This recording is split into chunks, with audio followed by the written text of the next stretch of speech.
You need to vibrate higher so you can capture the opening of the portal that connects this Earth of 3D to one Earth of 4D or 5D. Going to the 5D.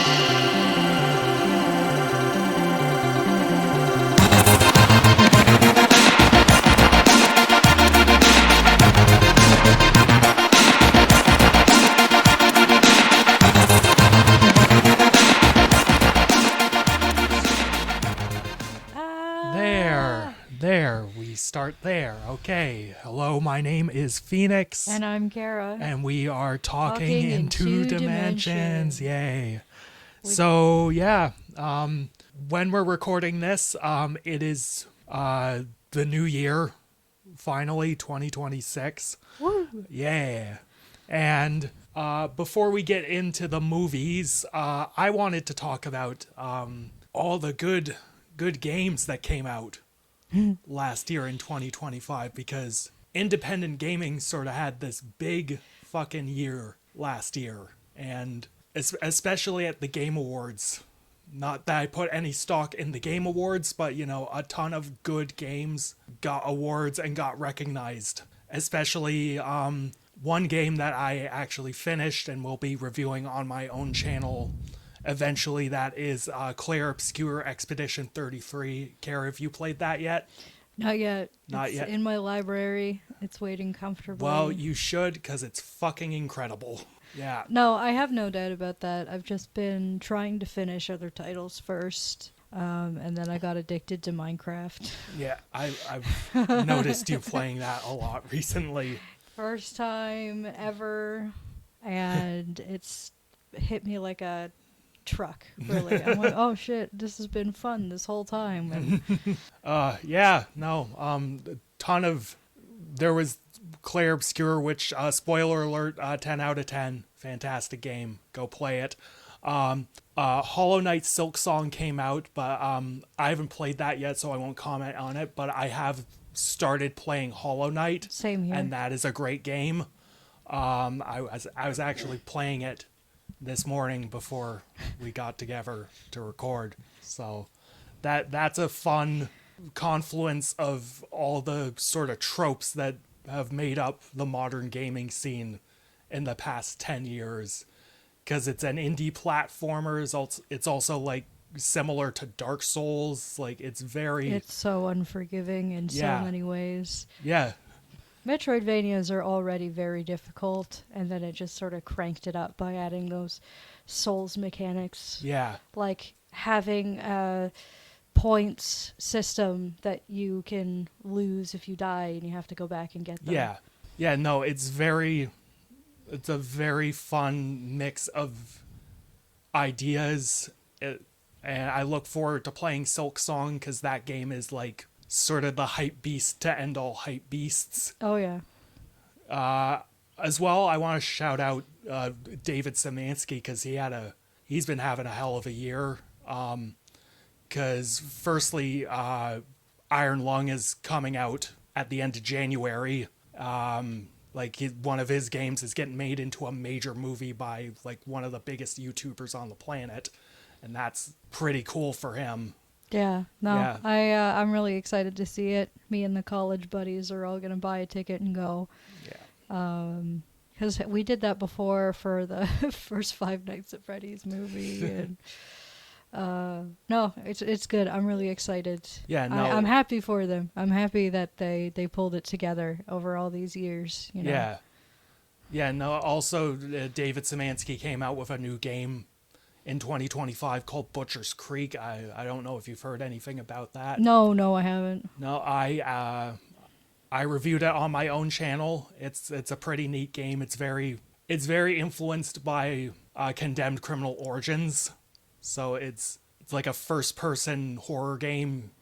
You run around, killing cultists and whatnot, and you collect like snuff films. It's very edgy and grimy and inspired by like found footage and the like. It's a cool aesthetic. David Szymanski's also a very good writer, so the story comes together in a very interesting manner. So I suggest you check it out. I think I gave it like somewhere in the range of like a 6.5 or a 7 from what I recall. I think it's closer to a 7 because it's cool. Yeah. Yeah, no, I am very happy that, more people are realizing that independent game developers and like smaller studios are the ones that are actually producing good games. Yeah, because I mean, you not only have Expedition 33 and Silk Song, you have Supergiant coming out with their first sequel, Hades 2. Yep. You also have a new studio producing Dispatch. I'm sure Ubisoft is so thrilled that a bunch of their ex-employees have gone off and produced titles that are either nominated or just absolutely bringing the awards home. Yeah. Like, I actually, one of my professors back when I was in college worked for Ubisoft, and oh boy, did he had some choice words, but I think the one that I'll never forget is, hey, well, I mean, if you like doing the same shit over and over and over again, then Ubisoft is the studio for you, because that's exactly what you're going to be doing. You're not going to be doing anything else. Yeah. You're going to be making another Assassin's Creed. You're going to be making another Far Cry. You're going to be programming in microtransactions. Like, they don't do anything. They have a formula that thinks that They have a formula that they think works, and they just pound it into the they ground. haven't deviated from it like since Far Cry 3 came out. Like Far Cry 3 and Assassin's Creed 2 was like the peak. Yeah, And then no, they've been trying to just copy paste that and praying that it, works the same. But they should have just remained trilogies, man. Like, we should have never gotten another Assassin's Creed after 3. We shouldn't have worried about. Yeah, because I played those like first three Assassin's Creed. Like Assassin's Creed 3 had like a definitive ending.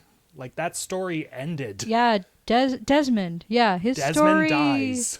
is over. He's done, and then yeah, man. It's interesting because the open world games that they've made are barely Assassin's Creed games at all. Like, I know some people say that like Valhalla is like, oh, it's an awesome Viking game. It is not a good Assassin's Creed game. Yeah. I think aside from like Far Cry 5, which I will defend because the writing is just that good. Okay, yeah, fair enough. Far Cry 5 is just more Far Cry.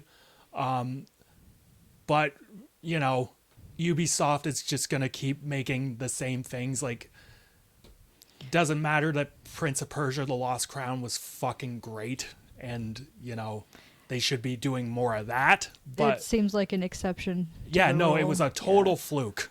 Yeah. Total fluke that they had that in the chamber. But yeah, I'm sure Ubisoft loves the fact that all their ex-employees went off and made one of the greatest video games ever and stole all their thunder, all their potential revenue. Yeah, just all took their the air right out of their awards. sails. Yeah.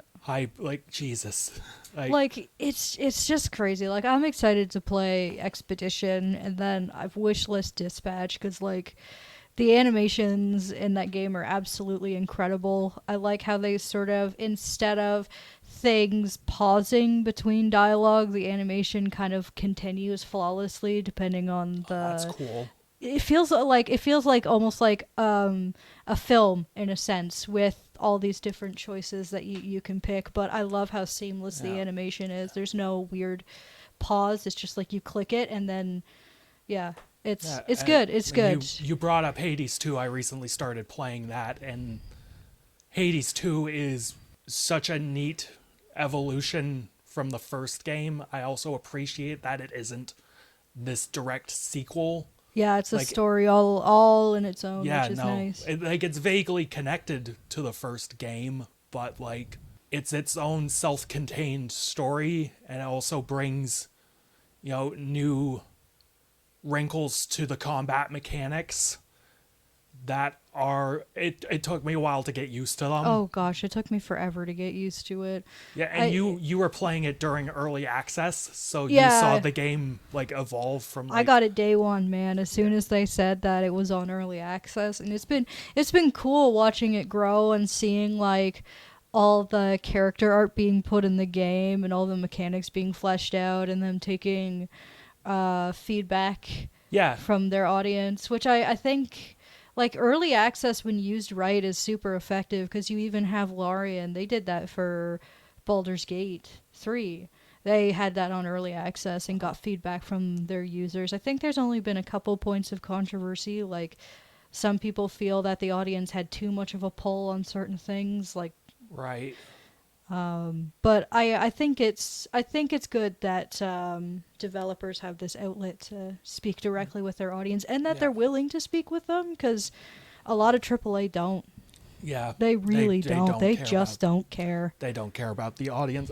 Speaking of early access, I dicked about with one of those sort of early access games. I played a game called Bullet Noir. Is that something you've heard of? No, I haven't. No, it's made by a studio called Volson Studios. It's like a top-down like action game. It's very very inspired by Sin City.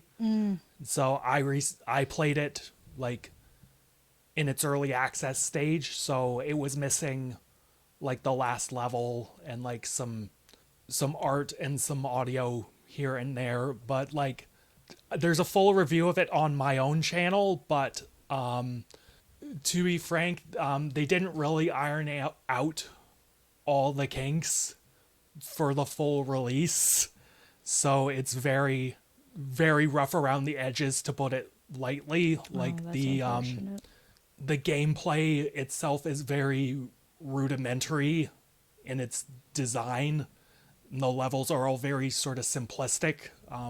Occasionally I'll have like an interesting idea for like enemy AI or like a type of enemy, but most of the time the enemies are kind of brain dead. Like they just sort of stand there and then they'll notice you and they'll run to you and then they'll wait a second or two before they react and do something. Oh, jeez. So like it's very rudimentary, like I said.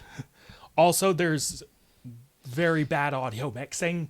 So like one of the main characters, the cop, it sounds like his actor recorded his lines 10 feet from the fucking microphone. Oh, no. So like I could barely make out what he was saying during cutscenes. And like on top of that, none of the actors were all that great. Like there's some bad fucking acting in the game. But you know, despite all that, it's a cool idea. Like, you know, Sin City meets like Hotline Miami. That's cool. That sounds like it was made for me. Finally, a game made for me. What was the game that you... Oh, there was something we were talking about, a game or a movie, where I was just like, oh my gosh, it feels like it was made for me. For real. Oh, I can't. Like, I'd have to look through the episodes. oh, yeah. It was either an episode or I think it was just in casual conversation because I brought something up and I was having fun with it. And it's just like, yeah, no, it was just made for you specifically. Yeah. I'm like, yeah. Yeah, no, so like if Bullet Noir got, you know, some more time in the oven, like again, it's a game made for me. Like I should love it. But you know, I think I gave it like a 5 or something because like good try, good ideas, you know, but you really need to work on, you know, some quality control. Yeah, that's unfortunate. But yeah, but it's never too late. I mean, as we know, companies are able to come back up and fix their stuff. Like not. I mean, you've got like No Man's Sky that's still racking in awards and updating its game, and honestly, good for them, man. What a story. Yeah, no, like not every, you know, game studio artist, you know, not everyone's batting 1,000. So Exactly, right? And even then, if everyone was batting 1,000, then nothing would be. Yeah. interesting or special Right. or whatever. Because I know some games that are like, they're not perfect, but I still love them to like hell and back. For sure. For sure. Oh boy, Kingdom Hearts is something else, isn't it? Yeah, no, but yeah, in general, 2025 was a big year for independent gaming, and I'm very interested in seeing where some of these studios end up in the future, what games they make. I'm so games excited come for the out. next Divinity game, man. That trailer was something else. I still think that should have been the one they showed at the end. Like what we got at the end was Like hero shooter. Cool. yay, we have like 5 of those already and we're so sick of them. Yeah. Hooray. It reminds me a lot of like Paladins when that came out, that Chinese ripoff of Overwatch that actually superseded it at one, or well, it got more traction than Overwatch at one point. It was kind of funny to watch. But now I'm just rambling. So Yeah, no. Once again, support independent gaming, fuck AAA studios. Yeah. But aside from games, we also saw movies as well. we did our job. Yeah, no. We did our job. So, the first film we're going to talk about today is a Netflix film. It came out end of December last year. It's called Train Dreams, directed by Clint Bentley. I believe that's his name. And this film tells the story of one Robert Grenier, a timberman, a logger, worked on a railroad at one point, but went back to logging eventually. And this film sort of charts his life through the first half of the 20th century. He has a wife, has a kid, and it's just sort of this small little slice of life. And I'm interested, Kara, what did you think of Train Dreams? I liked it up until like his family passed away. And then it was just like, oh, I'm just kind of watching a man be depressed for like another 50 or so minutes. Okay, that's interesting. What past the point of his wife and child disappearing, dying, because it's more or less implied they died. Yeah, no, because throughout the movie he has like these dreams of an accident that's bound to happen, and just the figure of a man he watched, get thrown off a. So no, it was the actual incident itself. Yeah, so when he does, past. I think it's actually a little bit after that because it was kind of intriguing. Just kind of watching him rebuild the frontier home or the log home and all that sort of stuff. But then after, I was just sort of like, where are we going? So what specifically about that last portion of the film bothered you? I think my problem was just that, like, maybe I don't know. Like, throughout it, I was just sort of like, it felt like it was meandering at times. Like, it was just, I kind of sat there and was wondering, okay, like, what are we doing? What's the point?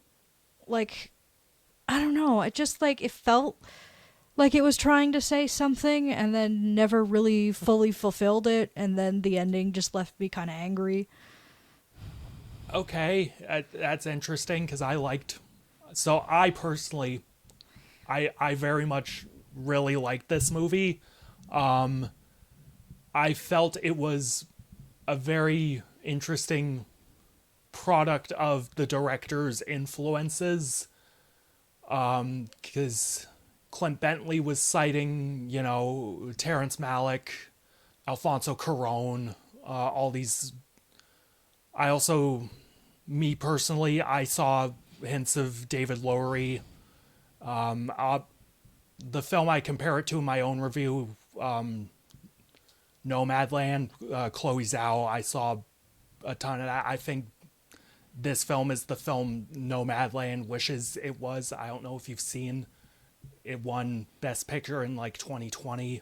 No. At the no, it's Nomadland is a similar film to this. It's sort of like slice of life vibe sort of film, but I felt this film had more tangible stakes and conflict compared to a film like Nomadland. I felt the film focused on Robert Granier's character in relation to how he was letting time pass him by, both literally and figuratively. It focused on him feeling some form of guilt or regret for what he's done in his life, and I felt, unlike you, I felt the ending really sort of capped off his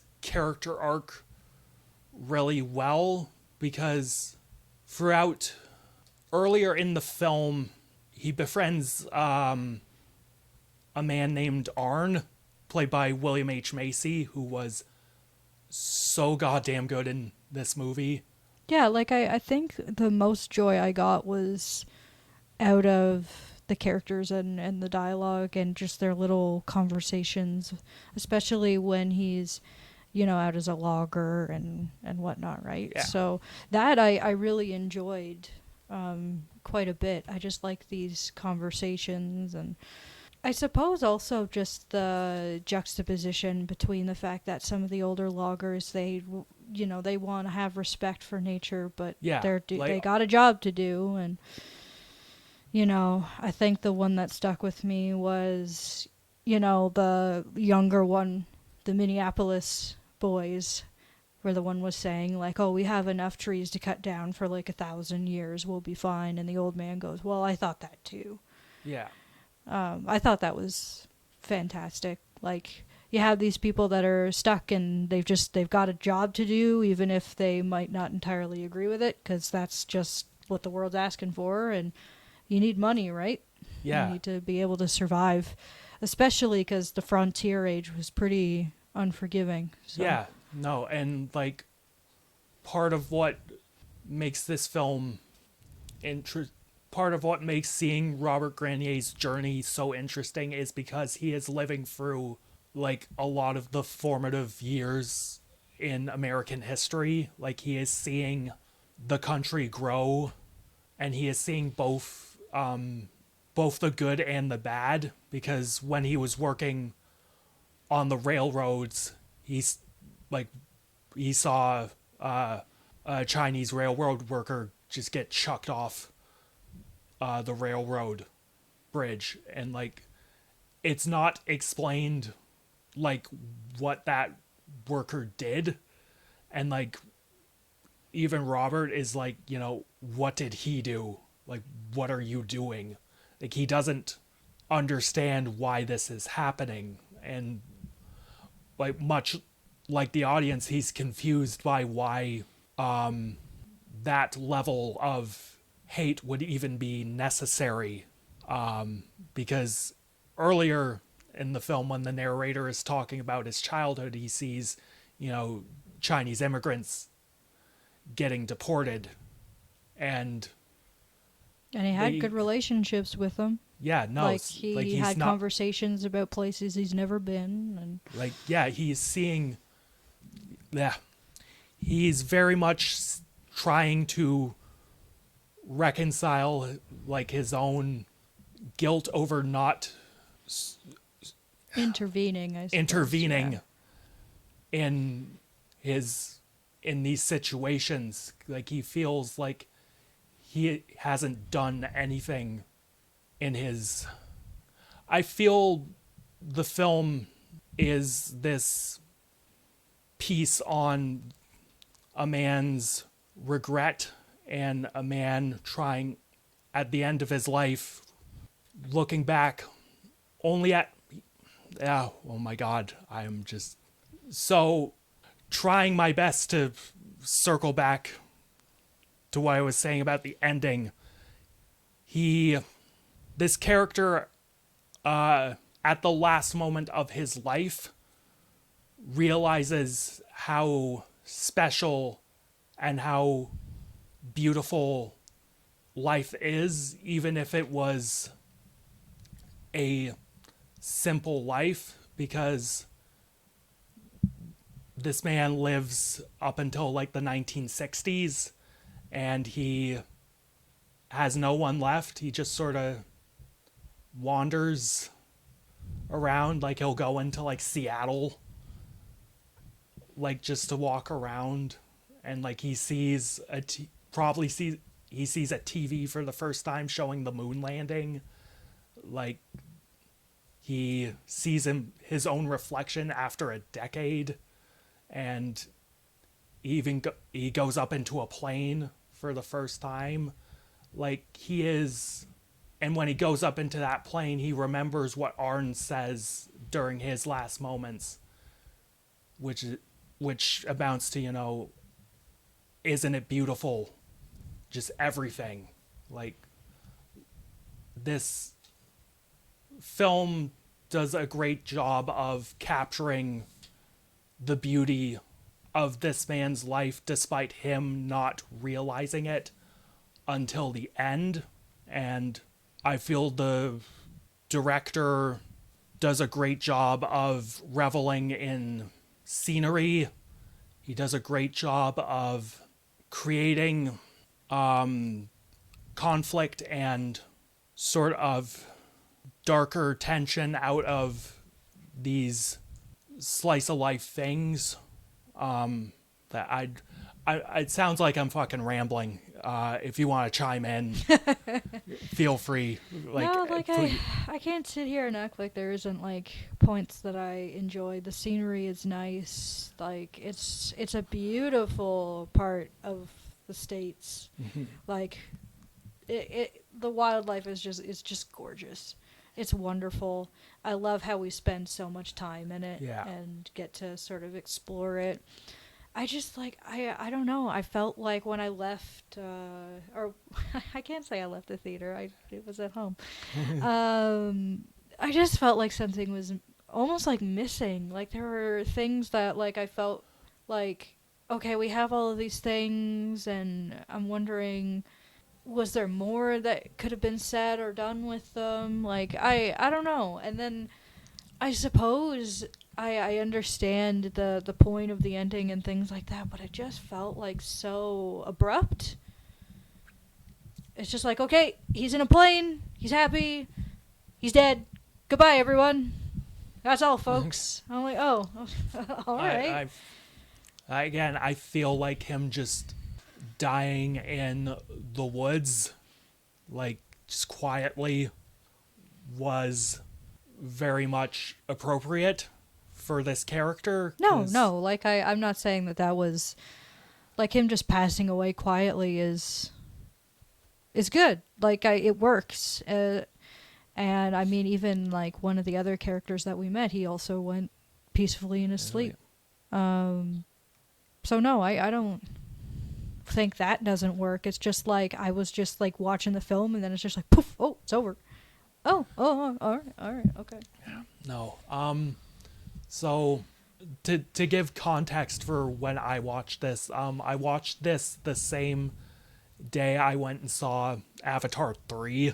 So you know what? So like there you go. I had to, like, I knew I was going to see Avatar 3 that evening, and I knew like I had to watch something beforehand before I went and saw fucking 3 hours of fucking Dances with Smurfs 3, Stephen Lang fucks the Fire Lady. But I hell yeah, that's the only part of the movie I care about. Yeah, it's crazy how like out of all the clips that I've seen, the chemistry between the two villains is kind of crazy.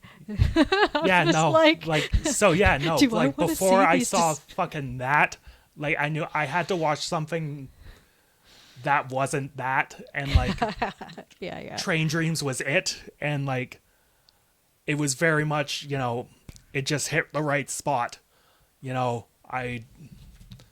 I just loved, the very sort of hypnotic feel it had in its directing and editing. It exposited information in very nonverbal and surreal ways. Like, we find out how his wife and child died because Robert gets sick and he has this trippy fucking fever dream about it. And one of my favorite edits in the film is near the end, where Robert's sitting on his bed and he takes a breath, smash cut, he's 20 years older. That was such a tragic way of communicating how, again, time passed him by. Like, he just, in an instant, he's an old man nearing the end of his life. I think, in my opinion, this film, again, just hit the right spot at the right moment for me. I thought it was great. It's in my top 10 for 2025.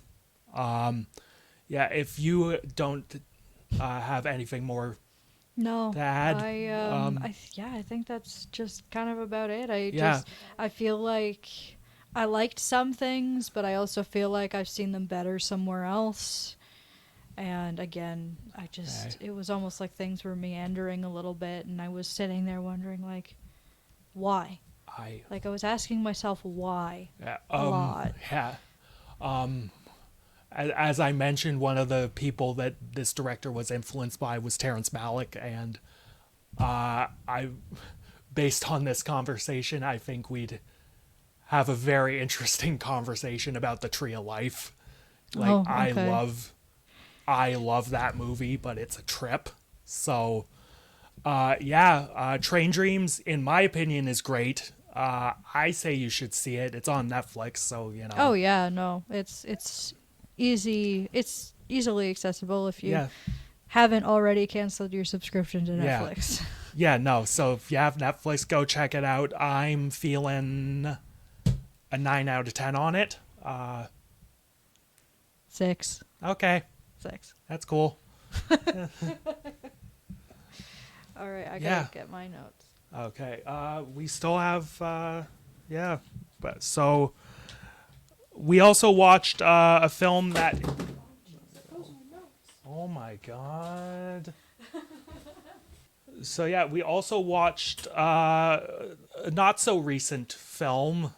We watched a 2024 animated feature called Flow, and this was directed by a Latvian man named Gintz something. I can't. Gintz, and I do apologize if I mispronounce this. Zibelidis? Something like that. Yes. Yeah, no. I can't even. But no, so, watching an older, well, not super old, but. Like a year or two. Yeah, just one that's not super recent, but it was about time that we saw it, considering all the awards that it racked in, so. Yeah, no, it won Best Animated Feature at the Oscars. Which I think is well-deserved. Yeah. And it's nice to see a smaller independent studio take something home. Speaking of which, yes. It's nice to see a smaller studio take something home as opposed to all the other studios that are just clawing for the awards, especially Disney. Like, I'm glad that the era of Best Animated Picture goes to Disney is kind of slowly ticking away, because there was a time around, like, I think it was like the 2010s, like onward, where Disney just won because it was Disney. Like, there were a bunch of controversies where the judges weren't even watching the movies. Some of them just straight up said that if their kid enjoyed it, then that was enough. Like, they were not taking movies very seriously if they were animated. I mean, you can see that with some of the awards that they handed Yeah. out. Things that actually had something to say, just being taken over by Disney slop number. Well, I mean, like, some of them were good. Some of them, the Disney movies were just fine, but yeah, there were some Yeah. that just ticked me right off. Yeah, but Flow is like this breath of fresh air. It feels like it's a very mature, well done film with a lot of character, and it is able to present this without any of them saying a single word. Yeah, no, like it's all just, animal noises and like environmental storytelling. Like, so the basic gist of the film is, a cat is, mulling around the forest, and then water levels start rising, and the cat has to get on a ship with a bird, a capybara, and I think eventually a lemur joins them Yeah. as well. And Some dogs. Yeah, a Later dog. into. Well, actually, it starts. The dog comes in and out a few times. But yeah, no, because like, the dog and his friends are chasing down the cat. Yeah. So like it's very It's kind of like a nice vibe sort of movie. Yeah, where no, there's definitely like conflict. There are things that go wrong. But it's just like you just can relax and sit back and just Yeah. enjoy how beautiful this movie is. yeah And like especially considering, these teams are just proving like the power of tools like Blender. And just the lengths that they went through to study these different animals and, giving them all these different personalities, because all these animals are very, very different from each other. And I think what's fantastic is how their personalities butt heads at a lot of points. And again, it's all done without dialogue. yeah Like you can see, like the lemur, for example, like you understand the motivation of the lemur without anything. It's just through the actions. They love collecting beautiful things, and obviously there's sort of like a hierarchy with all these other lemurs. Like you want to have the most Yeah. beautiful thing to show off to these others. And later on in the film, they are with and being pampered by all these other lemurs because of the cool stuff that they have.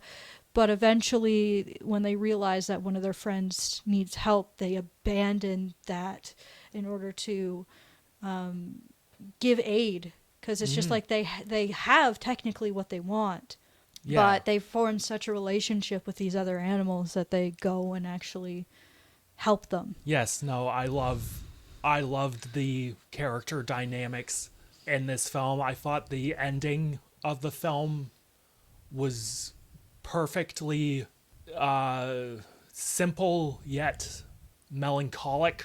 Yeah, it's quite sad in its own way. Like it's really unfortunate because it's like saying that the world changes, and unfortunately sometimes you get left behind, and Yeah. your survival is just not guaranteed, because Yeah. you have this poor whale that used to just, it's a character throughout the film, and you see it thriving in this world with water, but then suddenly all the water is gone and it's left hopeless. And Yeah. it's just beautiful, like all the animals sitting at its side and comforting it as it's passing away, Yes. because the world's not meant for It's- them anymore. Now the obvious sort of parallel to make with this story is, Noah's Ark, because it's Yeah. like it's very obviously just a biblical sort of story. Like this bird just sort of saves a few animals on its ship to go about in the flood, and it eventually the bird like is risen up into like heaven. Like that sequence was a trip. It was, yeah, and- it was goodness. It was gorgeous, and Yeah. it almost made me it made me so sad too, right? Because, but it makes sense for that particular character, because they sort of sacrificed their ability to fly in order to Yeah. protect these other animals from its own kind. And then there's this sort of like sadness, I suppose, because the bird becomes almost like very stoic. Yeah. But then eventually over time starts to accept help again from these other animals. And then I suppose it could also almost be a metaphor for death or something like Yeah, that too. something like that. But that sequence was really well animated and quite sad too. And especially when you see, slowly like the cat starting to not be scared of and relying on others. And then it, sees that the bird is missing and abandons the boat to try and find them. And, they see I suppose it looks like it's based off of a secretary bird. Yeah, I was gonna ask. Yeah. 'Cause you're the animal girl. Like what? I didn't know what sort of bird that was. I think so. The thing is that it is a secretary bird in terms of its look, but it doesn't hunt like a secretary bird. But I suppose it's just goes to show how they've adapted. They are an African raptor, so they're very closely related to eagles, like other eagles, bald eagles, so on. They have very long legs, though, because they're actually more of a grounded bird.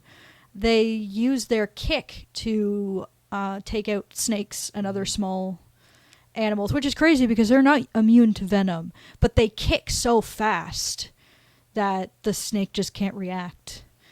They're fascinating animals. Like they're gorgeous, but no, in this one they use their long legs to get fish from the water and things like that. So, but it's still a really cool choice for that bird in particular, I suppose. But I was really confused. I'm just like, oh, this is a secretary bird, but it's like hunting. So I suppose it's just sort of adapted over time and things like that. Especially when you consider that it's over time, you start to realize that this is a post-apocalyptic world. Yeah, you can see remnants of people, but they're gone. Yeah, there's not a single. There's like statues of like cats and dogs and like. They even other go through animals. a ruin at some point. There's like ruins everywhere. Like again, like that biblical parallel, Noah's Ark, Revelations, that sort of thing. It's like it's an obvious sort of parallel to make, but it doesn't. The environmental storytelling doesn't shove that parallel in your face. No, and that's just sort of an inference you can make on your own. I love movies that are inspired or have something to say, but they don't shove it in your face at all. Like it's definitely there. You can see it, but it's not like all I can think of is that stupid joke by Nostalgia Critic. I am Jesus, when he was reviewing like I think it was the Man of Steel movies or something like that, because those could just not stop equating Superman to Jesus. I think is what it was. Yeah. But no, it's a beautiful, relaxing movie. And I think in this age of animation, it's nice when something is just slow and relaxed. Like there's just so many movies and things online where the animation is so quick and snappy and exaggerated, and it's like, oh, that has its place, but it's nice to just have like this still stylized movie, but everything moves in a decently realistic way. Yeah. Everything feels nice and grounded. Like it takes its time to breathe. Like it's not just screaming in your face constantly. Which I was going to get to. What I really, really loved about this movie was that a lot of these sequences are like single shot sequences. And like it doesn't matter if it's animation or not, like constructing a single shot sequence, keeping everything consistent, coordinating everything, that's fucking hard to do. Yeah.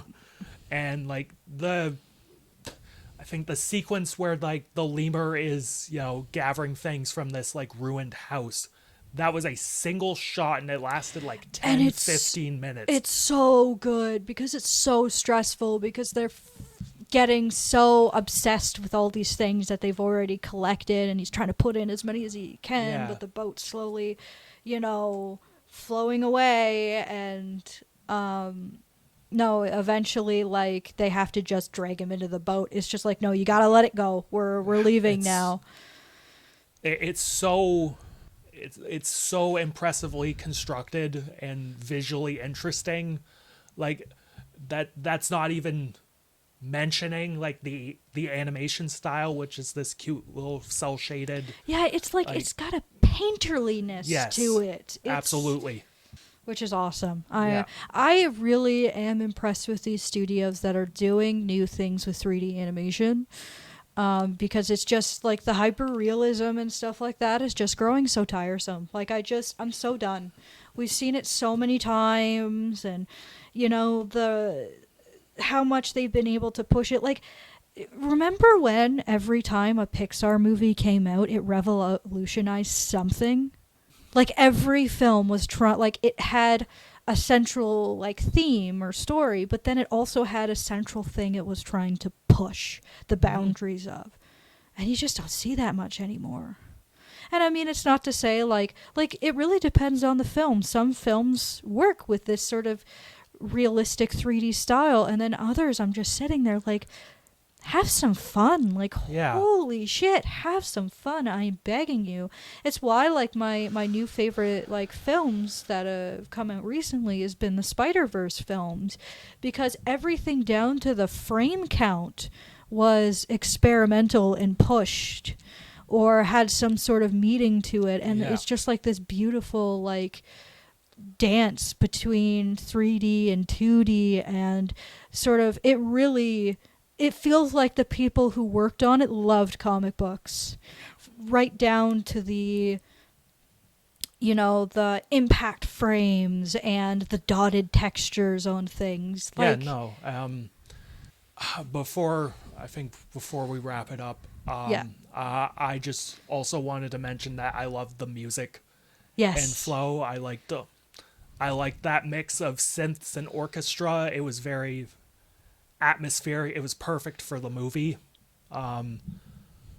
It never overbeared on anything. It was just sort of in the background, allowing you to vibe with the story. Perfect. I really liked Flow. I'm certain you really loved it. Yeah, I did. I'm glad I finally got to it. I got to watch the other movies that have been just taking the industry by storm. I think the next one on my list is Niza 2, the highest grossing animated film of all time. So that's definitely have to at some point. And I'm glad this won Best Animated Feature. I think it's when I get around to really sorting out my 2024 list, this is going to be high up there. Not top 10, but high up there, like 20 or 15. I'm feeling an 8.5 out of 10 on it. Yeah, for me it's a 9. I think what really stuck with me is definitely the character animation and things like that. So yeah, definitely a 9 out of 10 for me on this one. Yeah. So now with those two movies out of the way, now we can get to the theme of the episode. It's Valentine's Day. Yay! Cooties. Oh, so gross. Yeah, no. We had to watch romance movies. Nasty. Yeah, disgusting. Disgusting. Yeah. So, since this is your episode, we'll be starting with your recommendation. Sweet. Oh, I haven't seen this movie in so long. So I haven't seen. This was the first time seeing it since it came out, which was 2008, buddy. Yeah. 2008. So my pick for this time around was Wall-E directed by Andrew Stanton. So this was a Disney Pixar production, and I'm so glad I watched it again. I'm going to start this out by saying that I have what I sometimes like to call the Pixar curse, where I will watch a Pixar movie for the first time and I'll be absolutely in love with it. And then the next time I watch it, I am bored out of my mind. I don't know why. I have no idea why. Maybe I just watched them too much as a kid and now my brain just kind of goes, yeah, no, you watch this like 50 times in a single day. We get it. It's fine. But this one, I was just thoroughly engaged. This is such a beautiful film. It's so atmospheric. And actually, funny enough, sort of ties into our theme of like silent characters, because our two main characters, Wally and Eve, they barely exchange like maybe a couple of words, like their names and a few things here and there. Yeah, a good chunk of the film is like minimal dialogue. But that's it. Essentially, I'll get into a little synopsis here first. So essentially, this takes place in the near future, actually, where humans have left behind the Earth to these small robots that are tasked with cleaning up all of the garbage because there's just too much pollution for humans to live on it safely. And we're following Wally, who's sort of... It's hinted at that he's the last of his sort of robot kind, as he goes around the wasteland doing his job, but also just like curiously picking up objects and making new things out of them. And he does this until a ship comes down in the area holding Eve. And her task is to see if the world is habitable again by finding plant life. And then, of course, she eventually finds it, and then her adventures take us into space. Yes. But definitely, that first half of the movie is it's the best part. Oh man, I love the first like half of the movie where it's just on Earth and they're barely saying any words between each other. I love the sound design on these robots so much. But their character animation is just so good, and their relationship is just fantastic, and watching it develop is so heartwarming. Like, yes, the film does a fantastic job of developing these characters through visuals, environment, and action, because we like... The reason why Earth is such a toxic wasteland is explained in like a quick shot of a newspaper on the ground, because it's a newspaper that says there's too much trash because the corporation that ran Earth like just polluted. By and large. The by and large corporation. And just quickly, one of the cool things about this film is that it incorporates live action actors, which is so neat. I think that is so awesome. It works perfectly for the tone of this film, that Pixar fun comedy sort of thing. 'Cause the by and large CEO is live action. He's played by Fred Willard, and he is in every clip they show of him. He's just so good. It's so great. Fun. And I just love how like we're introduced to this world, and Wally is just like driving through it. He's starting out for the day, or I think he's on his way home or whatever, and all of these old projectors start showing up, and that's how we get the story, is just these last remaining things that are kind of working, and they project like, we're by and large, we're your company that'll take care of everything.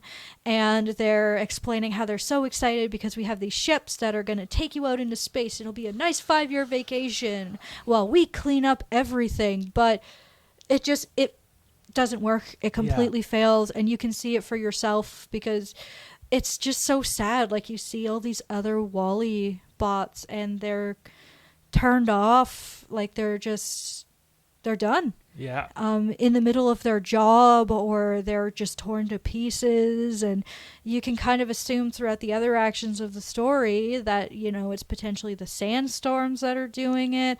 I mean, they all have to rely on solar power as well. Like, like there's just little details that when you think about them a little bit, it's just so melancholic. Like when you go to Wally's home, you see like, oh, this is where they would sit and Yeah. like charge up for the night or just like sit for the night or hide from storms, and they're all just full of these gadgets now. Like Yeah. he's just so Like Wally's alone. Yeah, Wally's Besides just his little cockroach friend who's yeah. great. Yeah, no, Wally's just he's the last of robot, and he's curiously fascinated with human culture. And like and one of the recurring motifs is a clip from the musical Hello Dolly. He keeps watching this one musical number over and over, and he becomes sort of lovesick because the last section of that song is sort of a very cute love ballad, and Wally just wants to, Have experience connection, that himself, and eventually, his dreams come true when he sees, Eve, this white pod robot who nearly kills him. several times, yeah, because Yeah. she starts out as just like I love the first time we see her, because she comes out and then she immediately starts like flying around, and she's having a great time, and just she's free, and then she hears something and like shoots it immediately. So it's just like you can see that she is enjoying the freedom, but she also is just like, she has her directive, she has her Yeah. job to do. And it's an interesting sort of implication about the world that this robot would be even outfitted with like weapons. It's just like, what are they expecting on Earth if Yeah. this thing has a laser gun? But yeah, it's just like, I love the flight scene where she's just going around, and it's just like, it's so crazy because you have these beautiful moments between the Yes. characters on this awful, just gut-wrenching background with all of the, like, the Earth is just shades of Yeah. brown and yellow, and there's always this haziness over it with like dust and toxicity. And I mean, even like it also, like the film starts with like a look at the Earth, and it's like, it's green and mucky, and you have to like travel through all the like gross like leftover satellites and dishes and things, and it's just It's so one of the things I love about this movie is you mentioned audio design, as I loved the music and the audio design the in music. this film. And again, it's minimal dialogue, so in these sorts of minimal dialogue films, visuals and music have to carry the load. And yeah. the and- original score is sort of like perfect science fiction music. It's the sort of score you would expect from a Pixar film. It's very orchestral. Occasionally it delves into like guitars and synths. yeah. But what I liked was the licensed music, and it used what little licensed music there was really well. Like Oh, yeah. the montage of Wally following Eve around is set to Louis Armstrong singing La Vie en Rose, and that was not only a great use of Louis Armstrong, because like Louis Armstrong's music is sort of this ubiquitous, overplayed thing in popular culture, but when you can use one of those songs in an interesting way, in a fun way, like it doesn't matter. Like, veering way off topic, one of the best uses of Louis Armstrong is in 12 Monkeys. Oh, okay. Yeah, but that's 12 Monkeys is a discussion for another time. Yeah, we'll make that one of our conversation movies, I think. Yeah. That'd be good. But yeah, no, the montage with Louis Armstrong, that's a great use of that song, but it's also just fantastic slapstick. Oh, it is, because it's like, oh, poor Wally, man. Yeah, Wally's Like, just sort of bumbling about. he's such like, it's so interesting because he has this sort of very naive, clumsy way of going through the world, and then Eve is definitely, more assured, and especially when they get into space, understands how things work, and it's so, especially in the spaceship, we get to see it a lot because Wally's just doing his best based off of what he understands. Yes. It's so good when they go into the room or the repair area, and he thinks she's being tortured while she's getting her repairs done. Oh man. Yeah, that's their romance. I think in having this discussion, I'm sold on why you picked this for this episode, because their romance is very, very cute. It's very cute. It has a good amount of development, and it's wonderful seeing these two personalities come together in a very natural way. And that bit with Wally thinking Eve is being tortured, that takes place on the ship, which is the entire second half of the film. And when we get there, there's one piece of music when the ship with all the Eve bots is getting unloaded. It's this delay ridden guitar synth piece. It's so cool. It's great. Just for context, Wally did find a plant in a fridge and put it in a boot. And he shows it to Eve thinking, oh, hey, look at this. Isn't this cute? And then her directive goes off. And she just shuts down.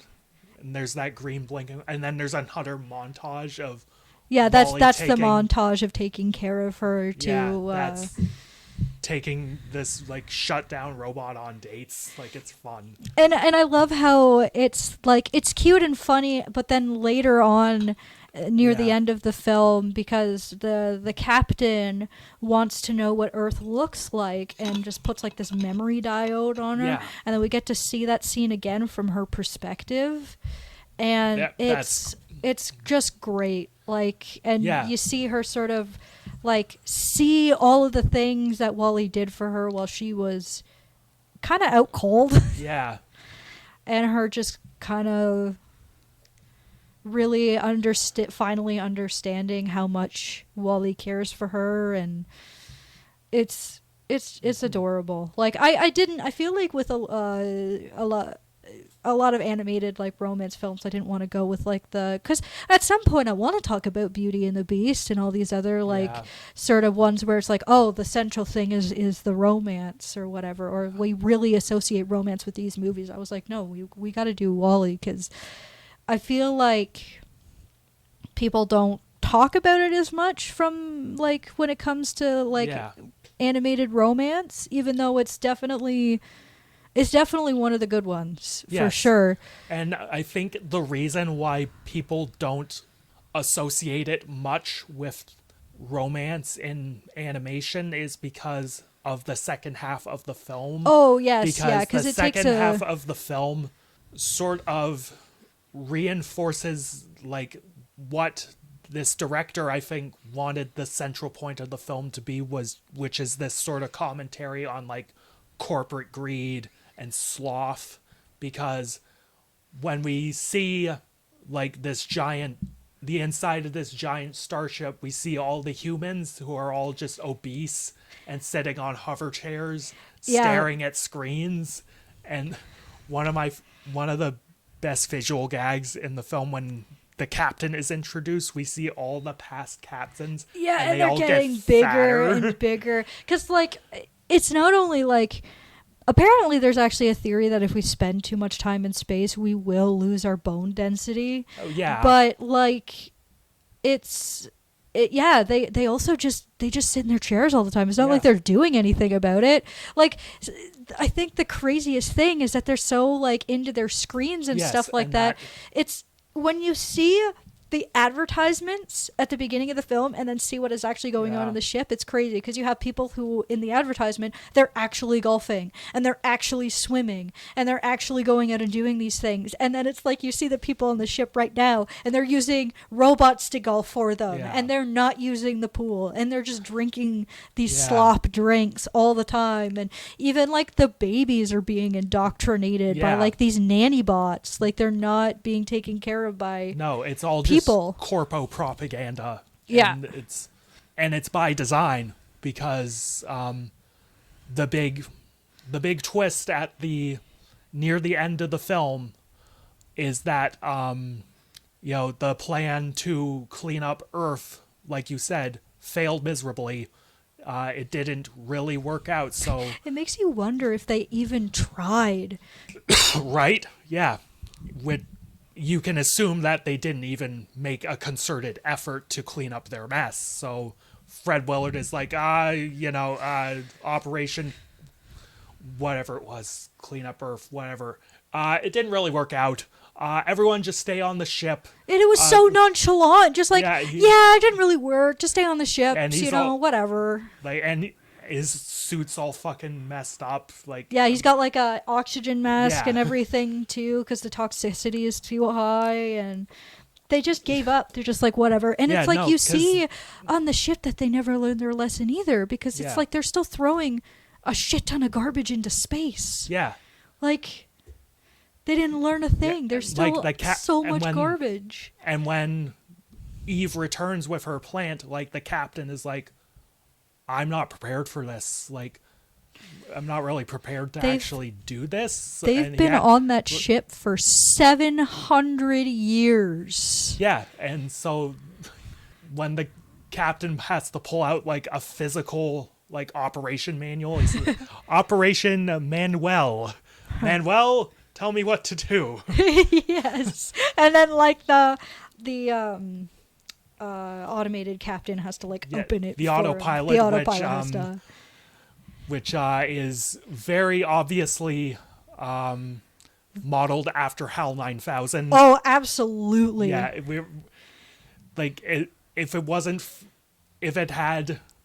if this director was absolutely shameless, it would have had Hal's voice, but it still had a villain voice, though. It's just like, oh, yeah, this is the villain. Like, who the hell would want something like that talking to them? Like, that's not a friendly customer service voice. That's a death robot voice. Yeah, so, again, like, the corpos want to keep this population, fat and docile and keep them on this ship and not repopulate the Earth. So, eventually, Wally, Eve, and the captain have to fight off the autopilot and try to get this ship landed on Earth. It's the final 15-20 minutes is dedicated to this, and the ending of the film is sort of the typical Pixar happy ending. Like, it goes through those similar beats to all the other Pixar films, but it's more open because we don't. Well, technically, we do see their progress actually, but it's more open and ambiguous in the sense of where are they going to go as a civilization. It's certainly one of the better presented versions of that. Sort of ending. One of my going back to the use of licensed music, even though the piece I'm about to talk about I think is public domain. But when the captain stands up for the first time. Yeah, no, when the captain has to get out of his chair, he's on the ground, he has to lumber to his feet. It's set to "The Spoke Zarathustra" by Richard Wagner, which famously is used in 2001: A Space Odyssey. I believe the note. Isn't that also just the tune that we associate with us stepping on the moon for the first time? Yes. Again, it's in popular culture. It's most famously used in Space Odyssey when the monkeys discover the monolith. Oh yeah. Also, professional wrestler Ric Flair used to enter to that music, but Yeah, no, the note I wrote when I was watching this bit was fat ass walks to Zarathustra. Which I think is such a good pick, Yes, man. and So good. it's a fun bit of music. And one of the sort of course, the central character, and he's sort of the one to start helping people to get out of the brainwashing because he bumps into one of the He fat bumps people. into a lady, and Yeah. it's just like, yeah, can you like move? And then it just snaps her out of her trance, and Yeah. she meets this other guy who he's the guy like I think the guy falls out of his chair and he's like, help me. And the service bot is doing fucking nothing, but Yeah. Wally is like, Wally. Yeah, here you go. All right, I'll help you. There you go. Yeah, and I believe that particular guy is voiced by the great John Ratzenberger. And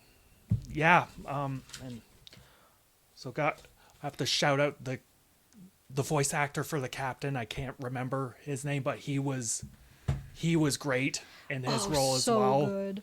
Let me actually double check here. Jeff Garlin. Yeah, thank you. Yeah, Jeff Garlin was fucking great as the captain. And then, of course, John is just, like, notorious for having his cameos throughout other Pixar films. Like, he plays the snowman or the abominable snowman in Monsters, Inc. and the truck from Cars. No, the voice acting is so good. I love the sound design on Wally and Eve. I love the character designs because you have, like, Wally, who's, like, a box.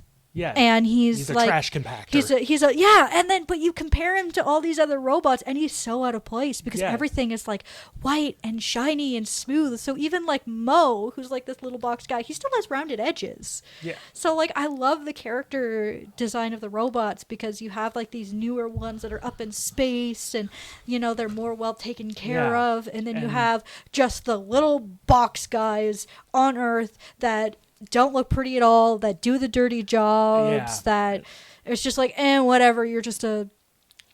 Mo is also great. That's little great. janitor boss. I love it when he steps on his face. Just like gives him a little print on his face. He freaks out. But no, I love the character design. I love how different Wally is. I love some of the little jokes, like when he puts his new eyeball in, like you can see his eyes like calibrating and... No, I definitely feel like, I know some people will probably find this controversial or whatever, but for me, this is like the Pixar masterpiece. Like, everyone always sort of leans towards like Ratatouille, but personally for me, like I might have to rewatch the other films too, but I think from this point, based off of memory, WALL-E is like my favorite like masterpiece Pixar film. It's like it's beautiful. The sound design is amazing. Our two main characters are so lovable. And the space scene. The space scene is just wonderful where they're both flying around. Yeah, no, like while they're just sort of constantly crossing paths, but so Wally has to like he's got the fire extinguisher. Fire off the fire extinguisher to meet up with her. And the cutest part is like you can hear the captain like over top of it, and he asks like the robot or his navigation define dance. Yeah, and then like you see the two of them like spinning around in space, and it's I don't blame you for citing this as the Pixar's crowning achievement. I mean, it's the only Disney film to get a Criterion. Oh, that's crazy. Yeah, no, and that was at the behest of the director. Like, the director went to I gotta Disney. get the Criterion version of this then. Yeah. Oh, that's so cool. The director went to Disney and was like, license this off to Criterion. I could gush about this for so long, but I mean... No, I think what really just sort of... I love the romance of the film and all that, but I just love the atmosphere. I love especially that first half where you see all of these wonderful, like...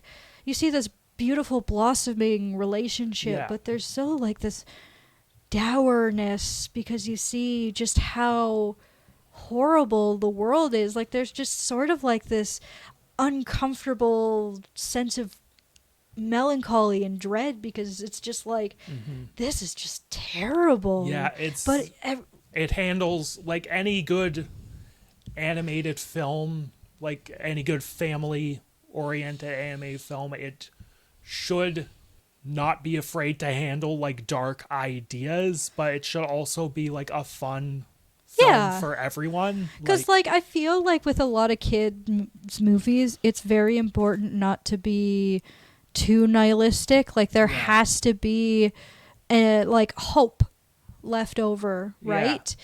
And actually they did do, I think, studies on a lot of like global warming stuff, and a lot of people, when they were introduced to ones that were like doom and gloom, they wanted nothing to do with it. But ones that said there's still hope, we can plant trees, we can do this and have all these initiatives, then people were more active and they were more willing to do things, because they're like, well, if there's still hope, then hell yeah, I'll get off my fat ass and do something about it.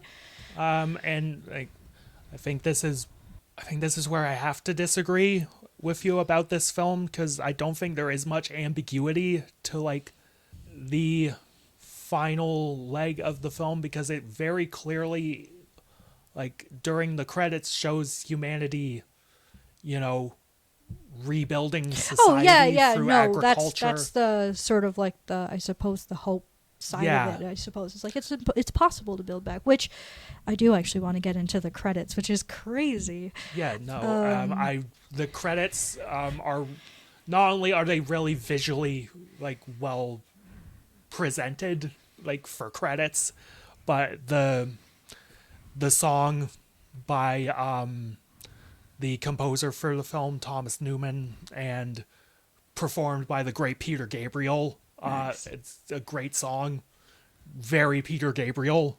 Like it tonally sums up the film perfectly. But yeah. No, I think what really stands out is I love how it goes through all these different art periods to sort of reflect how they're progressing as a civilization again. Because you have like the cave paintings, and then you have the Egyptian hieroglyphs, you have mosaics and pointillism, and like a Van Gogh reference there as well. And then of course when the scroll credits start, they're like pixelated art and things like that. But it's so interesting because so many movies just kind of don't do shit with their credits, but this one is really nice. Like I actually find myself watching them until the scroll credits start, you know, because you get that beautiful like look at how the civilization is progressing throughout all of these beautiful stages of like art styles, and they didn't have to do that, but it's fantastic. It is. I think it's a nice touch. I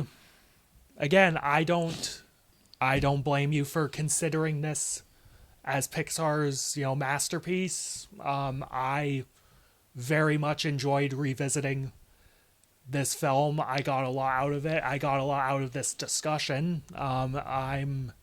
I'm still a Toy Story man. No, that's fair actually. Toy Story is Toy Story is so good too. I feel like the argument comes down to the Toy Story fans, the Ratatouille fans, and the WALL-E fans. Like those but are the ones that really sort of talk about which is the best. But like I'm glad it's actually a pretty civil conversation for the most part. And I feel like all of them are justified because they're all wonderful films. God, remember when Pixar made good movies? Oh, I know. It was just so great because it's like I'm sitting here and like I'm starting to, again, like I brought up earlier, it's just like a movie that takes its time and it's not so loud and it's not so in your face and it's like just relaxed and beautiful.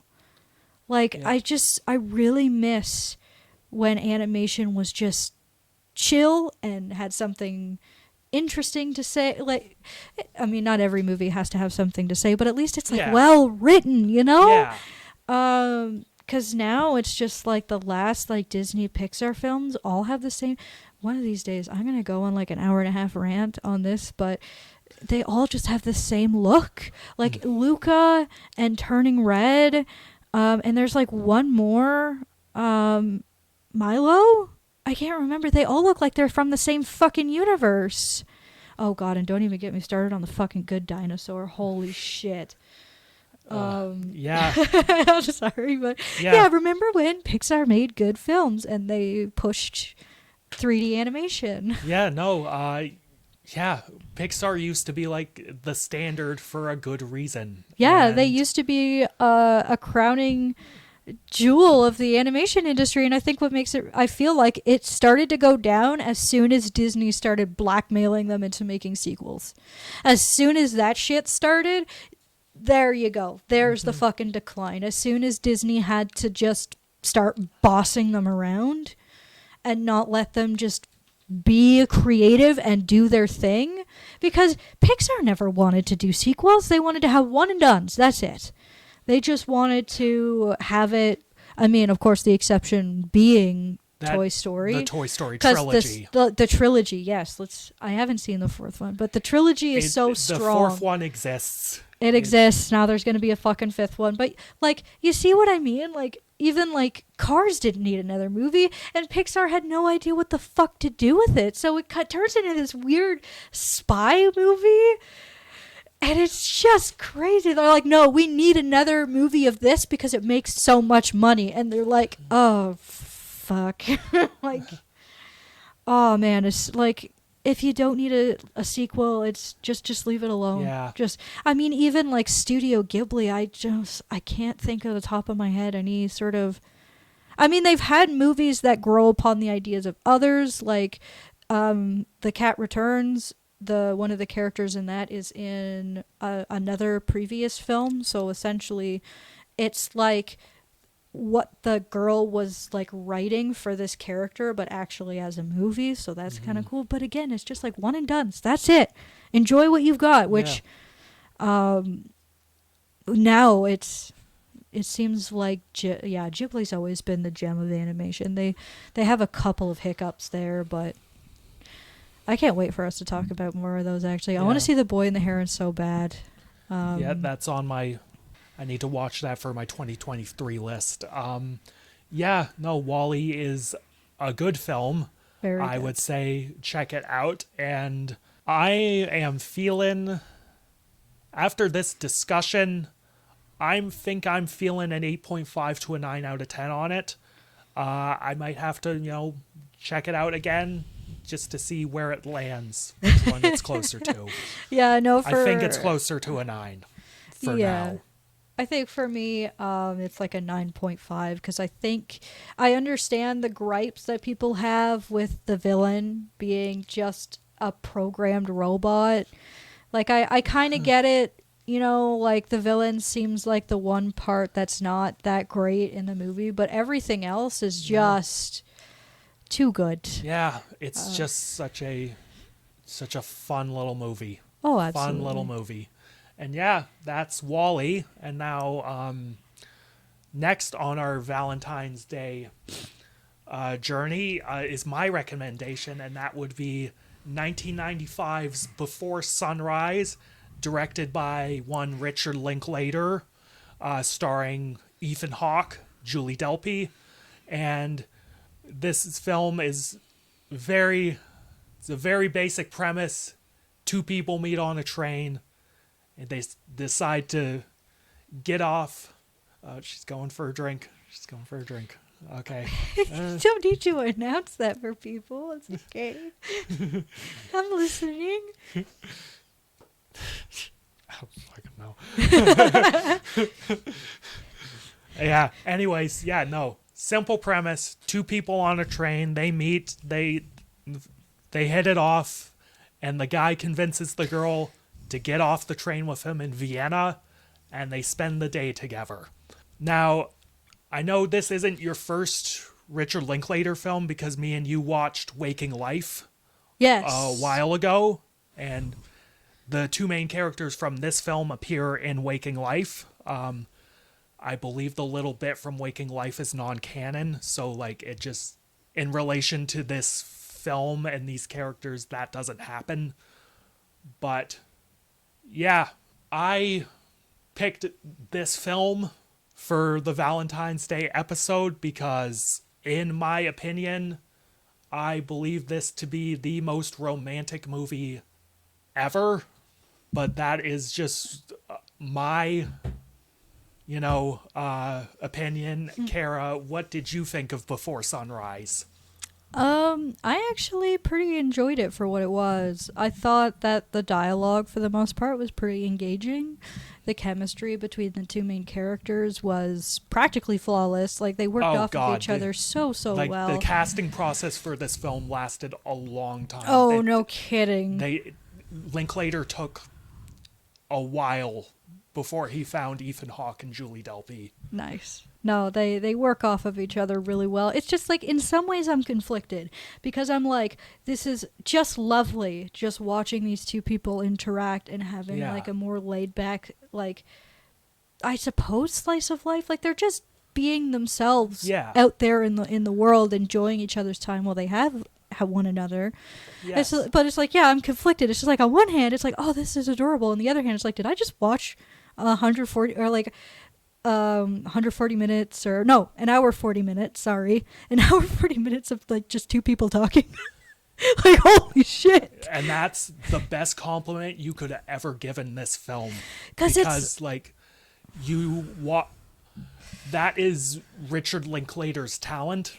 Like, he is as a writer, like, dialogue seems to be his specialty. Like, he just knows how to write an engaging, dense, but still organic conversation. It's so organic. I love how they're laughing and giggling with each other. I love how they tease and push each other in these different ways. Like, you can really see like how they, I'm trying to think of the word, they sort of push each other's perspectives. Yes, like they challenge each other. They have throughout the film, you see that they have very different sort of perspectives on life and philosophy and relationships. But it's lovely to hear them have these very civil, cute conversations where they humor each other and they, even agree with each other or disagree, but they just enjoy one another's company. And of course, it's not to say that it's like all just straight up talking, because there are some events that they have here and there, like the palm reader and the poet and the bar, and there are some things that they get up to.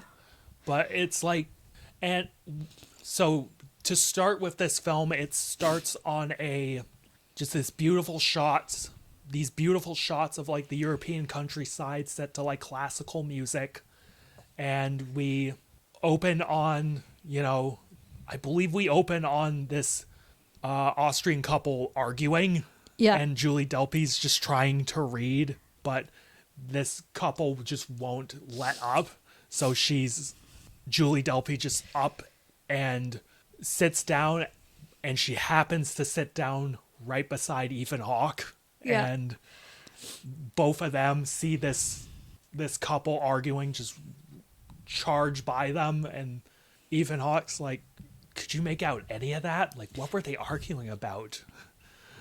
Like, and no, Francois. And there are so many like great little nuggets of dialogue that just get you thinking, because I believe it's Julie Delpy that brings up, like, as couples age, they stop listening to each other. Stop being able to hear each other. Hear each other. There. Yeah. And so, like, that sort of gets the ball rolling. Ethan Hawke's like, hey, you want to head back to, like, the dining hall? And so they go there, and there's Richard Linklater made a little oopsie during this sequence, because if you notice, like, when Ethan Hawke and Julie Delpy go to that area of the train and you look out the window, it's going the opposite direction of when it started. Oh, Yes. Yeah, Okay, so that's okay. like Yeah. that's all like it's a little thing, and it's only if you like squint, but like All right, it's Cinema bizarre. Sins. Let's. Yeah, ding. Ding. No, making movies is hard. Okay. Yeah. Yeah, no, and so Shit they happens. and so this then starts their first like proper conversation, where not only does it do a great job of establishing the timeline of this film, because Ethan Hawke mentions, hey, I'm going to Vienna because like I have to catch a flight there the next day. So it perfectly establishes in like a sentence or two, like, okay, this film's gonna last a day. And he also tells this story of when his like great grandma died, and like he was playing with a hose, and at some point he saw his dead grandma, and like it was his first experience with like mortality, his first like the first time his parents had to sit him down and explain to him life's impermanence. And that is a big through line through the entire film. This fleeting moment, this idea that you only get one chance at things, and like every moment and every decision you make matters. And Like, it's so wonderful, but so stressful too, because you know that it's gonna end. and we'll get to like their final moments together ever in a bit. But as the train arrives in Vienna, like we think they're gonna part ways, but Ethan Hawke comes back and is like, I got a crazy idea. How about you get off the train with me? Come hang out with me in Vienna. And so the story behind this scene is like, Richard Linklater and his co-screenwriter, I forget her name, Kim something, but you can very much tell like the script in this film also has that woman's touch. But Richard Linklater also very much collaborated with Ethan Hawke and Julie Delpy into constructing these scenes and writing them, because Julie Delpy couldn't quite get into this sequence because all the time she was thinking, why the hell would I get off a train with a complete stranger? Like, she couldn't sell it. So Richard Linklater had to ask, what would it take? What would it take for you to get off the train with a complete stranger? And she said, he would have to be smart about it. And so Ethan Hawke, when they were shooting this, he kept trying to, think of things, and eventually he pulled out of his grab bag of tricks a pickup line that he had used in real life. And that was, think of me as a time machine. 10, 20 years from now with your boring husband who you don't really like, you look back on me and you think, my husband ain't as bad as that guy. So, You can find out if I'm actually that bad or not. yeah. Yeah, no. So, give it a chance. I can't be, it could only go up from here. So like that was It's very funny too. Yeah, that line of dialogue. The Riz is unmatched. It's charming. It's so charming. Yeah. And I mean, like, it's crazy because it's just like I'm watching this scene and I'm just like, hell yeah, I'd like, sure, like, and you can also, I mean, tell that this woman, like, from the first couple of conversations, doesn't seem to be the adventurous type. So this is her getting out of her shell a little bit, but. Man, if you did that shit today, you would be dead in an alleyway, but, oh, man. The world, it's so sad, that this kind of stuff is so difficult now because of how scary people can be, right? Yeah. But, no, it's a great scene. I won't get into that tangent. Oh boy. But no, Yeah, It is- it's a wonderful scene, and you can tell that this is a woman who does not get out of her sort of like routine or plan, I Yeah. suppose, and is just like given this opportunity to be adventurous for once. Absolutely. And when they get off the train, like it's already been like, we're already like, I think like 15, 20 minutes into the film. And that's when they, hey, what's your name? Yeah, I know. They hit it off so well. They forgot to introduce each other. Yeah, I'm Jesse. I'm Celine. Hi. And then they finally get into Austria.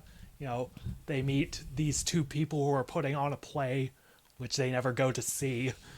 Which I think is so Yeah, funny. that's It's a so it's a awkward. It's a fun so little awkward. call, and it's Yeah. a fun little callback near the end when they're like, "We never went and saw that play." Yeah.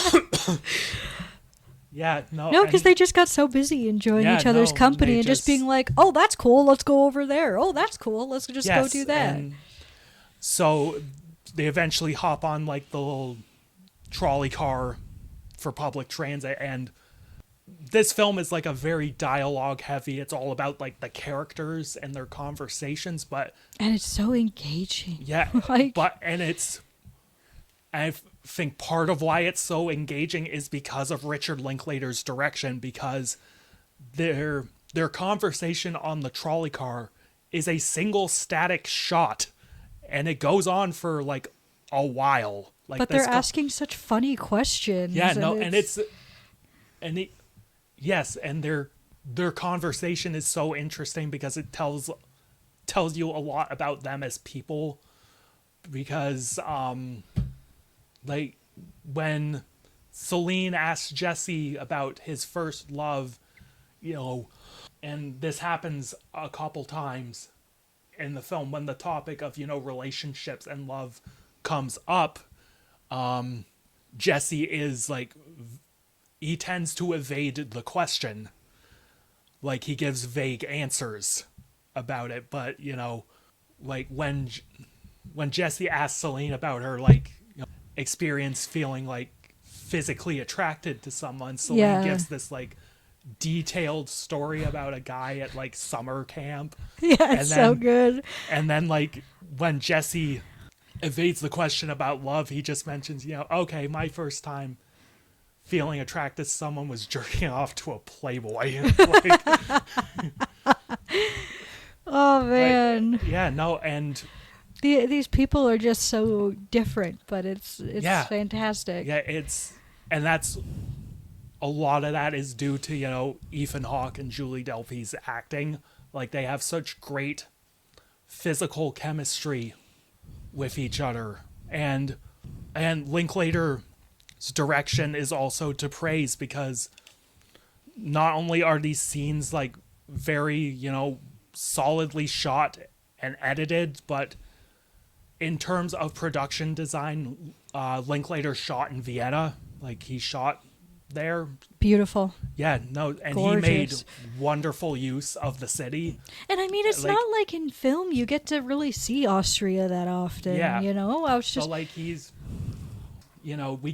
I think we get to see like, all the big sites in Austria, but he's also going to like these weird little nooks and crannies. Like, at one point we're going to like a giant cathedral, and Julie Delpy and Ethan Hawke are talking about religion and their experiences with the church. And then we're going to like a dive bar playing pinball, discussing past relationships, and again, this is the second moment where you get to explore this beautiful country with these two people with just limitless chemistry. Like, Yeah. it's just it's wonderful. It feels like you're And- going on a journey with these people. yeah, absolutely, and we're learning all about them, and we're developing their characters as they go.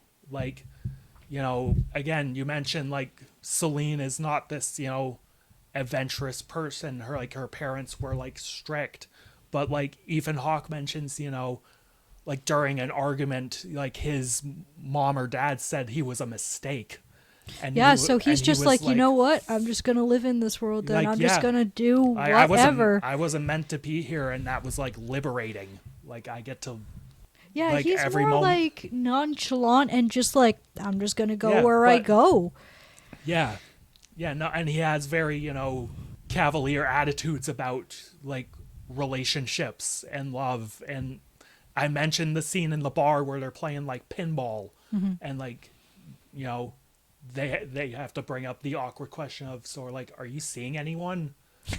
Now Yeah. we're gonna talk about that. Yeah, and, like, again, Celine is very open about it.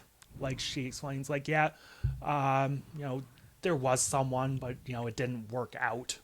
I And love, then yeah. And then when the questions turn on him, Jesse, like, evades it for, like, a good chunk of time before he actually just straight up says, I was in Europe to see my girlfriend, but like that.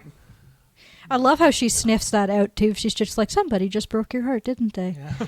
It's just like, ooh, got him. Yeah, no, so like he was in Europe to see his girlfriend, but that relationship just tanked because, like, Which explains his motivation for all this. He's just like, fuck it. I broke up with someone.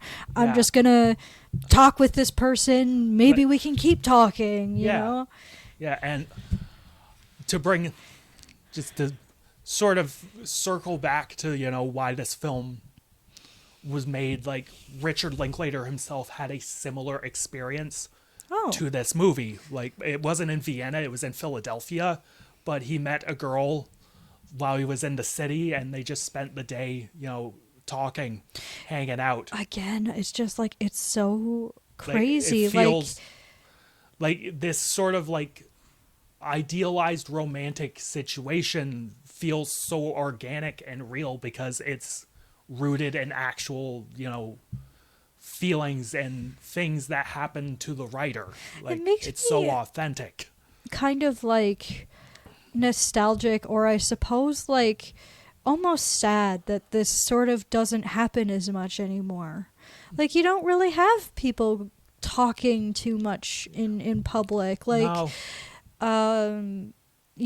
I usually, when I sort of just strike up a conversation with someone at the bus stop or something, like, it happens so little that it's just, Yeah. it puts a smile on my face, because it's like, people just don't want to do it anymore. Like, Yeah. I remember I just chatted with an old lady about just all the construction going on. She's just like, oh, you really have to zigzag through these streets because of the construction, eh? I'm like, yeah, doesn't it suck? And we walked a block just talking about it, and then, waved at each other and went our own ways. But it's like, it's not that often that happens anymore. And it just, like, it makes me wish for a time when it was appropriate to just chat with a stranger, you Yeah. know? Like,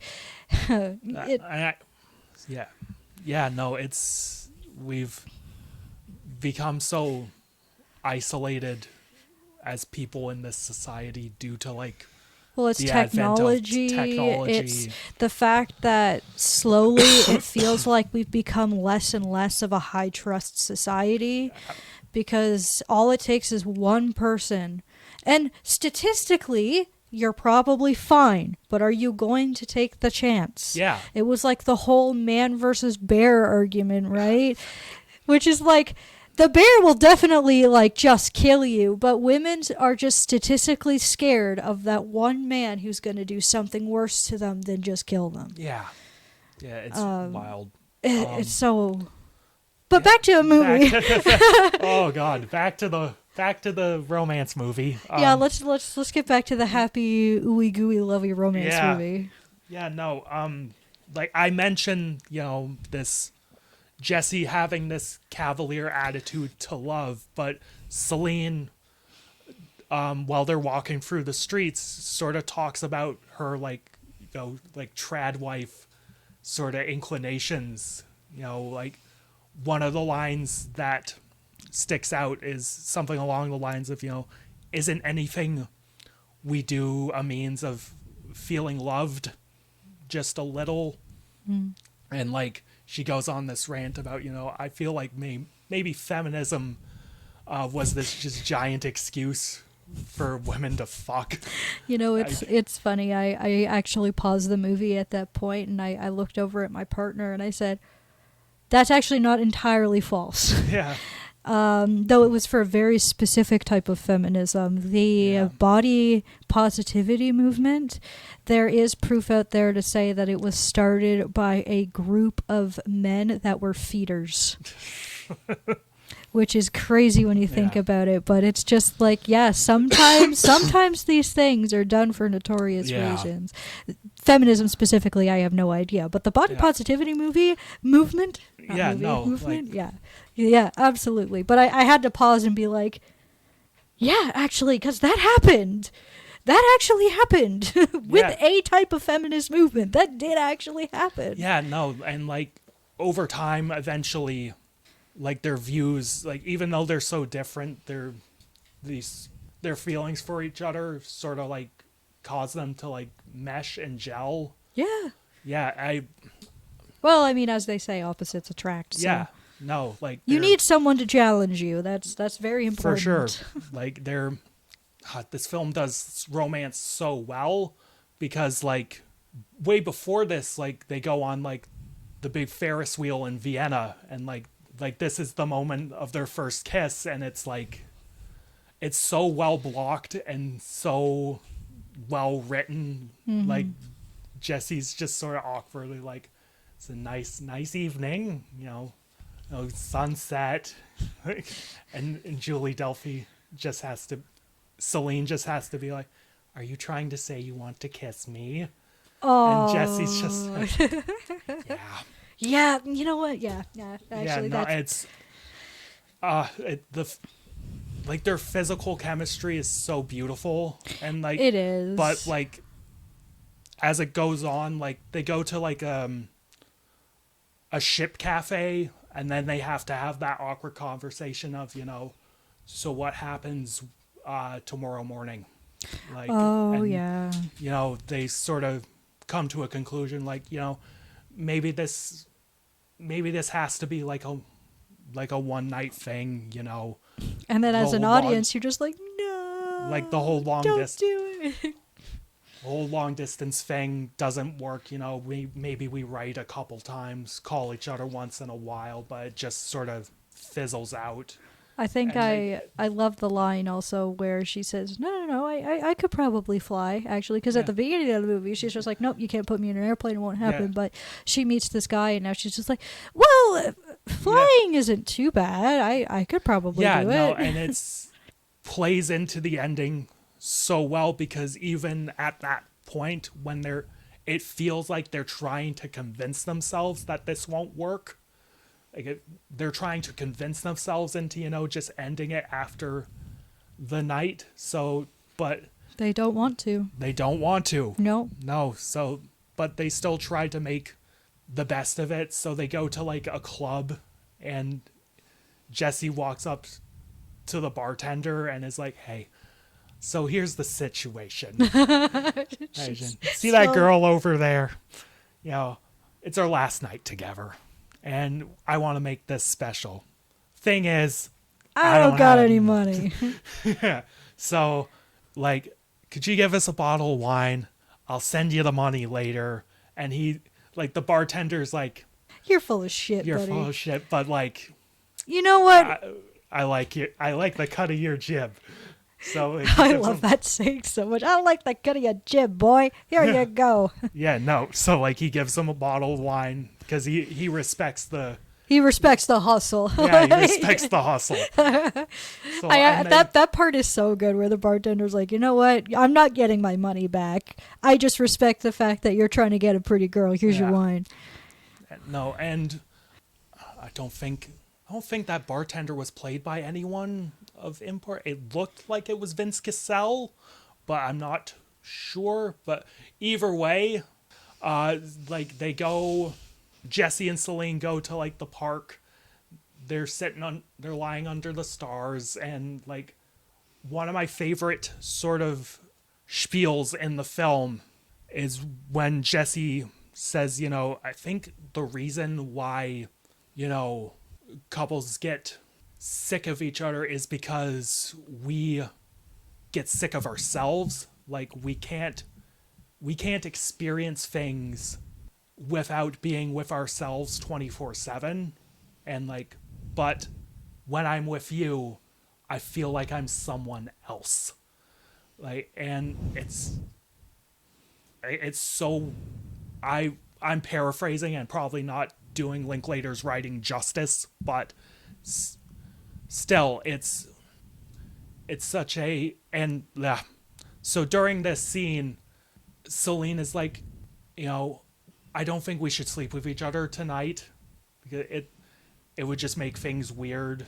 And so and throughout the scene they just sort of go back and forth on whether or not they're going to sleep with each other. And I think it's implied by the end of it that they do.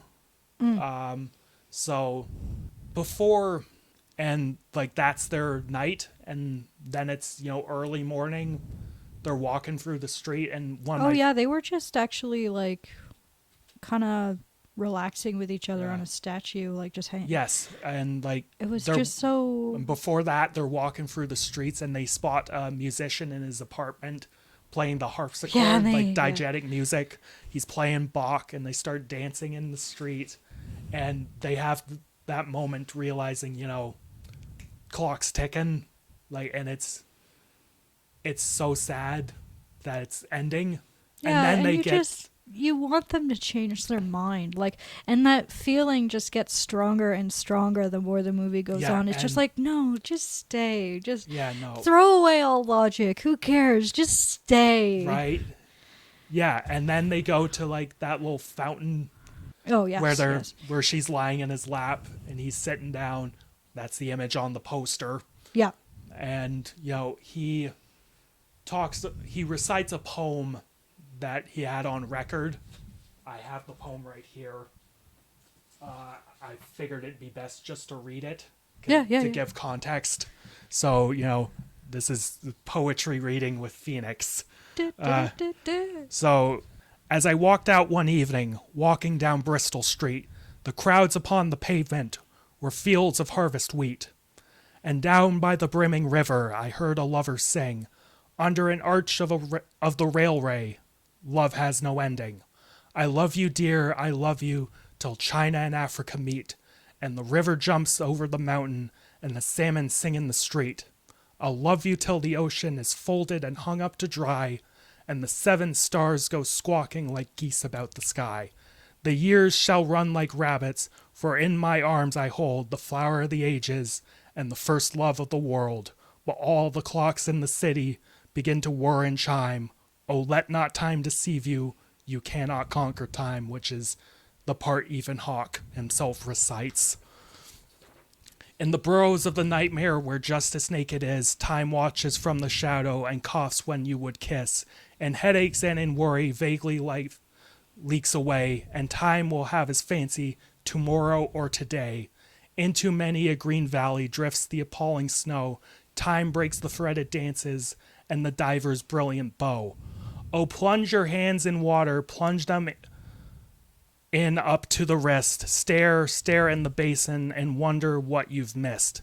The glacier knocks in the cupboard, the desert sighs in the bed, and the crack in the teacup opens, a lane to the land of the dead, where the beggars raffle the banknotes and the giant is enchanting to Jack, and the lily-white boy is a roarer, and Jill goes down on her back.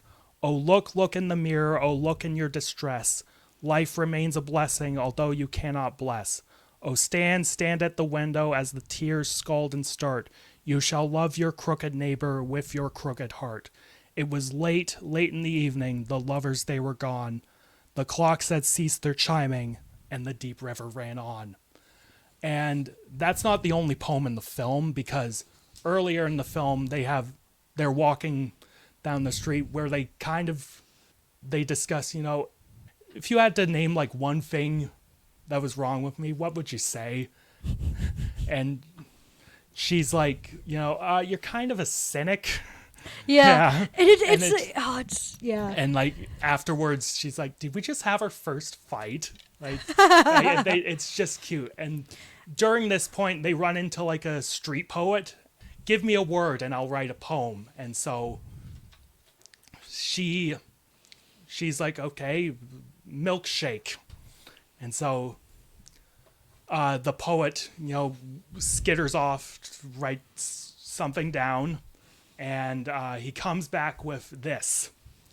Limousine eyelash, oh baby with your pretty face. Drop a tear in my wine glass. Look at those big eyes. See what you mean to me, sweet cakes and milkshakes. I am a delusion angel. I am a fantasy parade. I want you to know what I think. Don't want you to guess anymore. You have no idea where I came from. We have no idea where we're going. Lodged in life like two branches in a river, flowing downstream, caught in the current. I'll carry you, you'll carry me. That's how it could be. Don't you know me? Don't you know me by now? And so the reason I had to read these poems is because both of them, the first one oddly so, like, reflects these two's relationship throughout this movie and, like, the fleeting nature of it.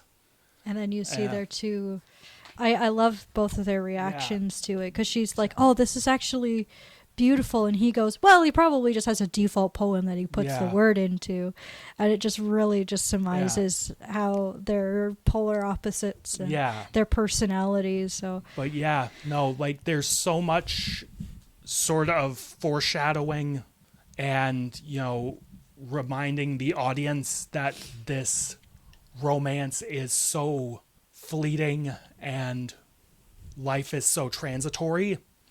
And after, in the morning when they're at the fountain, they have to head to the train, like Celine is going off to, I think, France. She's going home to France or Paris. And, yes, and Ethan Hawke is staying around to catch his flight back to the States. And when they part, they're just like, that I can't all that, this is only gonna last one night, that's bullshit. Like, I don't want to do that. Like, we'll meet next year. No, that's too long. Yeah, we'll meet in 6 months. It's gonna be cold as shit. Yeah. Then we'll go somewhere warm. Yeah, no, we'll just meet here and go somewhere else. Like, it's like they just decide, they can't bear with parting with each other, so they decide to meet again in 6 months at this train station.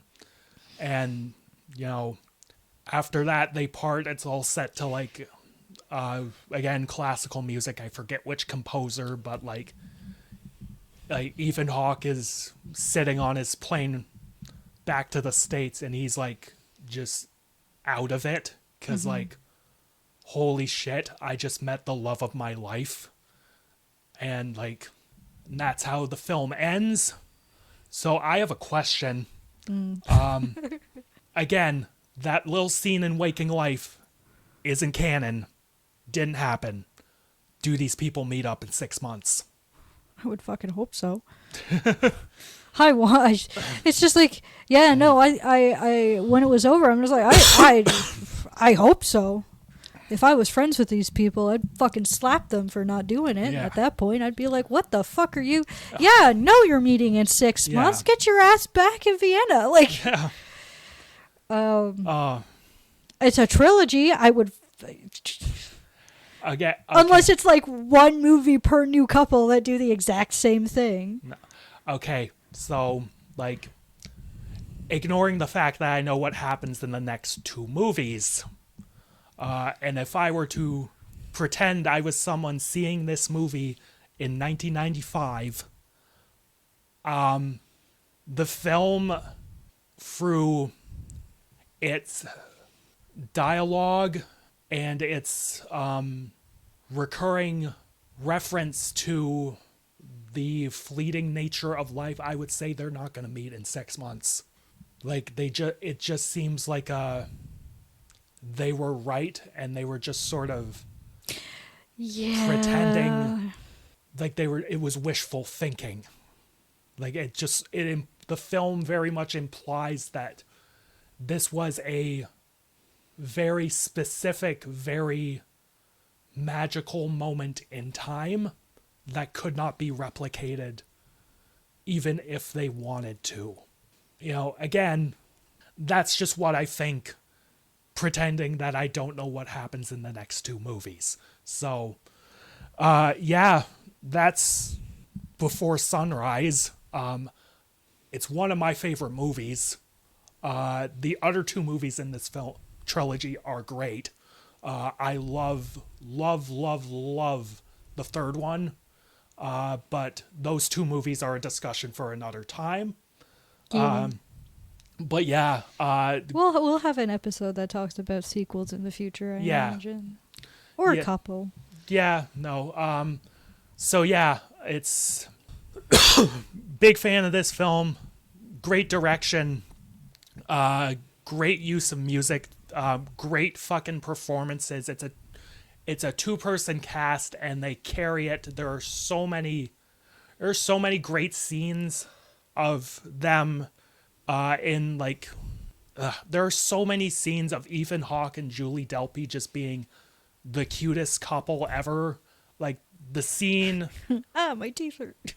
yeah, the scene where they're in like the record shop listening to a record and they're like just scrunched in next to each other and Ethan Hawke's just sort of awkwardly looking down at her like he wants to make a pass at her but like he's a little nervous about it. It's just such good body language and physical chemistry. And then the scene where they're talking in a cafe pretending to be, you know, their friends on the phone. And